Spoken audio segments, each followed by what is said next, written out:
ជំរាបសួរបងប្អូននេះគឺជាប្រភេទ motor ជំរុញសម្ពាធទឹកប្រភេទបញ្ឈរប្រភេទ motor នេះបើសិនជាបងប្អូនមានតម្រូវការប្រើប្រាស់សម្ពាធ5បារឬក៏4បារចុះក្រោមខ្ញុំសូមណែនាំទៅលើប្រភេទ motor នេះតែម្ដងបងប្អូនណា motor នេះផលិតខាងក្នុងរបស់វាជ័របងប្អូនអញ្ចឹងចំពោះតម្លៃគឺល្អមែនតើសម្រាប់យកទៅប្រើប្រាស់ហើយពាក់ព័ន្ធទៅនឹងការធានាគឺធានា2ឆ្នាំដូចគ្នាបាទ motor brand Leo ណាជាប្រភេទ motor model EVP ហើយចំពោះ motor នេះដែរការងារទូទៅបងប្អូនអាចប្រើបានទៅលើប្រភេទ motor ជំរុញសម្ពាធទឹកប្រើប្រាស់តាមផ្ទះឬក៏ប្រើប្រាស់ទៅតាមបុរីឬក៏វីឡា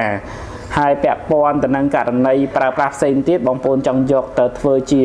ប្រព័ន្ធសម្រាប់លាងឡានលាងអីគឺអែមតែម្ដងហើយមួយវិញទៀតខាងបងប្អូនមួយចំនួនគាត់យកទៅប្រើប្រាស់សម្រាប់ប្រព័ន្ធ motor ពលុតអគ្គិភ័យជាដើរតួជាជុកគីផាំ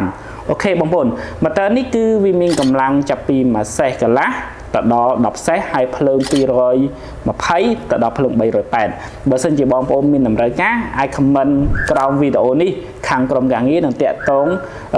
ប្រឹក្សាយោបល់លម្អិតជូនបងប្អូនទៅតាមតម្រូវការប្រើប្រាស់ជាក់ស្ដែងបាទខ្ញុំមានប៉ុណ្ណេះសូមអរគុណ